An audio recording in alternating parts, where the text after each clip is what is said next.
Ah, le mal de dos, et puis cette douleur-là qui descend dans la jambe. Le réflexe, c'est de se dire, c'est une sciatique. Mais est-ce que c'est vraiment toujours ça?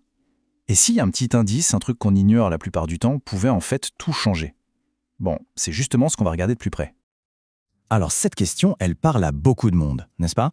Cette fameuse douleur qui semble partir du dos pour irradier tout le long de la jambe. C'est tellement typique qu'on colle tout de suite l'étiquette sciatique dessus. Mais attention, la réalité anatomique, elle, est souvent un peu plus complexe que ça. Ok, pour commencer, partons de la base. Quelle est l'idée que tout le monde, ou presque, se fait de la sciatique? D'où est-ce qu'on imagine que cette douleur démarre? On va voir que cette croyance, qui est très très répandue, eh bien, elle est souvent au cœur de malentendus. Voilà, le scénario classique, c'est ça. Une douleur qui prend naissance tout en bas du dos, là, près de la colonne vertébrale, et qui s'amuse à descendre le long de la jambe. Ça paraît logique, non? C'est ce qu'on a toujours entendu. Mais la question c'est, est-ce que c'est vraiment exact? Et si pour un instant, on mettait de côté toutes les idées reçues pour se concentrer sur les faits, sur ce que nous dit l'anatomie?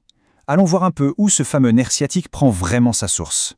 La réponse, franchement, est assez surprenante. Et là voilà, l'info qui change toute la donne. Les spécialistes de l'anatomie sont formels là-dessus. Le point de départ le plus haut d'une vraie douleur sciatique, c'est la fesse. Oui, la fesse, pas le bas du dos. Et ça, ça remet complètement en question la façon dont on perçoit cette douleur. Alors mettons ça bien en parallèle. D'un côté, on a l'idée reçue, la croyance populaire. La douleur vient de la colonne. Et de l'autre, on a le fait anatomique. Le nerf, lui, il se forme au milieu de la fesse. La nuance est énorme. Ce n'est donc pas une douleur qui descend du dos, mais bien une douleur qui part de la fesse. Ok, suivons le trajet de ce nerf pour bien comprendre. Tout commence donc au milieu du muscle fessier. C'est là que plusieurs racines nerveuses se rejoignent pour le créer. Et forcément, cet endroit devient un point de pincement potentiel, une zone de conflit si on veut, et c'est seulement à partir de ce point de départ que la douleur va pouvoir se propager vers le bas de la jambe. Mais au final, on pourrait se dire, pourquoi c'est si important de faire cette distinction? Eh bien, c'est crucial, parce que c'est l'indice numéro 1 pour vraiment comprendre l'origine du problème. Savoir identifier où la douleur commence, vraiment, c'est la toute première étape pour pouvoir l'expliquer correctement à un professionnel de santé et donc pour trouver la bonne solution. Donc s'il y a une règle d'or à retenir, c'est celle-ci. Pour parler d'une véritable sciatique, le point de départ de la douleur ne doit jamais être plus haut que la fesse. Si la douleur commence dans le bas du dos avant de descendre, alors il y a de fortes chances que ce soit autre chose. C'est un repère assez simple au fond.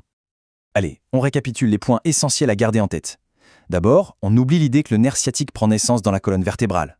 Ensuite, on retient que tout se passe au niveau de la fesse. C'est là que le nerf se constitue et c'est souvent là qu'il se fait pincer. Et enfin, le point de départ de la douleur, c'est vraiment l'indice clé. Si ça part de la fesse, on est sur la piste d'une vraie sciatique. Alors maintenant, avec ces informations en tête, la prochaine fois qu'une douleur de ce type apparaît, que ce soit pour soi ou pour quelqu'un de son entourage, la bonne question à se poser change. Ce n'est plus seulement « où est-ce que ça fait mal ?», mais plutôt « où est-ce que ça commence, vraiment ?» Et cette simple question, elle pourrait bien être le tout début de la solution.